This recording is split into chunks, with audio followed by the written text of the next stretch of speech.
नमस्कार साथियों, Sudarshan English class में आपका एक बार फिर से बहुत बहुत स्वागत है। और मेरे प्यारे मित्रों, आज मैं आपके सामने इंग्लिश क्लास जो 10th का एग्ज़ाम होने वाला है उसके बहुत ही इम्पोर्टेंट ऑब्जेक्टिव टाइप के क्वेश्चन लेके आया हूं। और आपको इनको याद करना ही चाहिए, क्योंकि 2 नंबर का प्रश्न यदि छोटे छोटे पूछ लिया, यदि आप उनमें भी ये चीज़ें लिख देते हो तो आपको नंबर मिल जाएंगे। ठीक है, तो मित्रों यहाँ पे थीव्स स्टोरी वाला चैप्टर लेके आया हूँ मैं। तो इसमें आप देखिए MCQ 4 ऑप्शन दिए, इसमें एक सही है, वो मैं आपको बताता जाऊंगा। नीचे लिख भी रखा है मैंने आंसर। जैसे पहला क्वेश्चन है, Anil made money by fits and starts means that. अब इसमें ये पूछा है बाय फिट्स एंड स्टार्ट्स का मतलब क्या होता है। तो मित्रों यहाँ पे ध्यान रखना, बाय फिट्स एंड स्टार्ट्स का मतलब होता है कभी कभी, यानी एक दिन छोड़ के, 2 दिन छोड़ के, यानी रेगुलरली नहीं होगा वो। ठीक है, यानी कि इंटरमीडिएटली, यानी कि आप ऐसा सोच लीजिए अल्टरनेट कमाता था, वो कभी कभी कमाता था। ठीक है, इसमें deemed it fit start investing money, money कम हो जाए, इन्वेस्टिंग मनी मतलब मनी को इन्वेस्ट करता था, ये इसका मीनिंग नहीं होता। इसका मीनिंग होगा मित्रों यहाँ पे रिसीव्ड मनी इंटरमिटेडली, यानी कि इंटरमिटेडली का मतलब होता है कि बीच बीच में रुक रुक के कभी कभी पैसा कमाता था, वो रोज नहीं कमाता था। ठीक है, इसके बाद में देखिए, the information in the extract suggest that Anil could be. Anil क्या हो सकता है? तो अनिल हो सकता है मित्रों फ्रीलांसर। क्या हो सकता है? फ्रीलांसर। ठीक है, सैलरीड प्रोफेशनल नहीं था, बिजनेसमैन नहीं था, वॉलंटियर नहीं था, फ्रीलांसर यानी कि अपनी इच्छा पे पैसे कमाने वाला एक इंसान था। ठीक है, प्रोफेशनल व्यक्ति नहीं था, बिजनेस भी नहीं था और वॉलंटियर भी नहीं था। अगला क्वेश्चन देखिए, if borrow land then pick the odd pair from the option blue. अब इसमें आपको ये देखना है कि ऐसे कौन से वर्ड है जो एक दूसरे के ओड पेयर हैं। ओड पेयर मतलब एक दूसरे के विपरीत नहीं है, जो जिनका जोड़ा नहीं बनता है।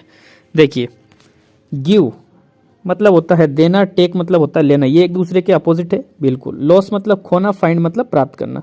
होप और स्कीप, अब ये चौथा ऑप्शन देखिए, बाय मतलब खरीदना, सेल मतलब बेचना, ये एक दूसरे का अपोजिट है सारे सारे। लेकिन आप होप और स्किप को देखिए, बिल्कुल अलग अलग है।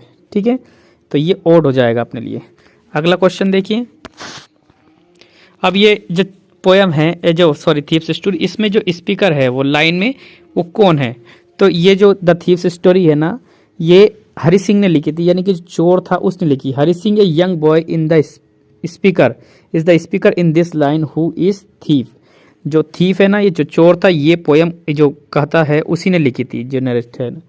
आगे देखिए, why was the speaker feeling nervous. जो स्पीकर है यानी कि जो चोर है वो नर्वस क्यों था? Because he was keeping back the stolen money and feared getting caught. वो नर्वस इसलिए था क्योंकि वो जो पैसा उसने चुराया था वो उसको वापस करना चाहता था।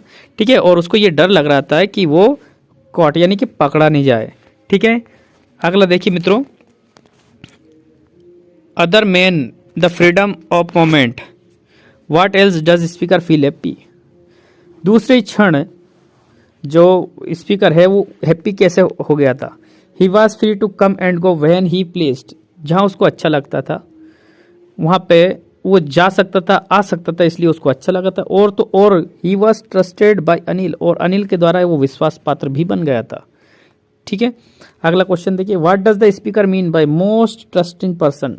मोस्ट ट्रस्टिंग पर्सन मतलब क्या होता है? तो Anil trusted him completely. Most complete यानी ट्रस्टिंग, ऐसा व्यक्ति जिस पे पूर्ण रूप से विश्वास किया जाता है, तो वो अनिल उस पर विश्वास करता था। Who is the speaker speaking about, यानी कि इस जो पोयम है द थीव्स स्टोरी, उसमें है ना जो स्पीकर कौन है? तो अनिल है। ठीक है, हरि सिंह मास्टर, हरि सिंह का जो मालिक था वो क्या है? स्पीकर है इसमें। What character traits the master does this line reveal.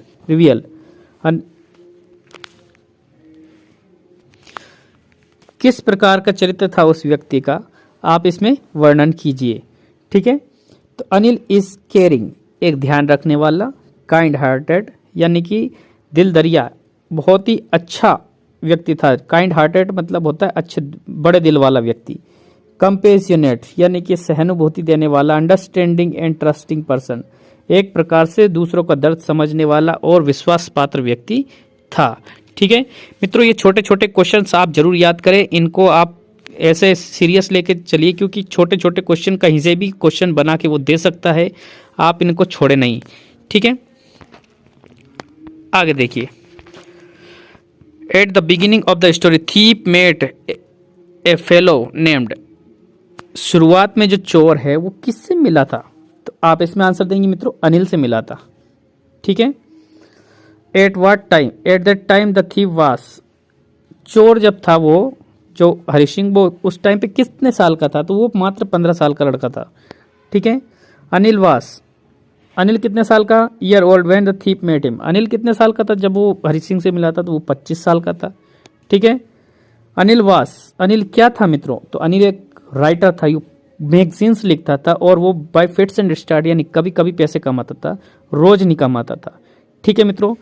और यदि मित्रों आपको ये वीडियो मेरा पसंद आया हो तो प्लीज़ प्लीज़ प्लीज़ लाइक करना, इसे शेयर करना अपने दोस्तों के साथ, और सब्सक्राइब करना ना भूलिए। Thank you very much.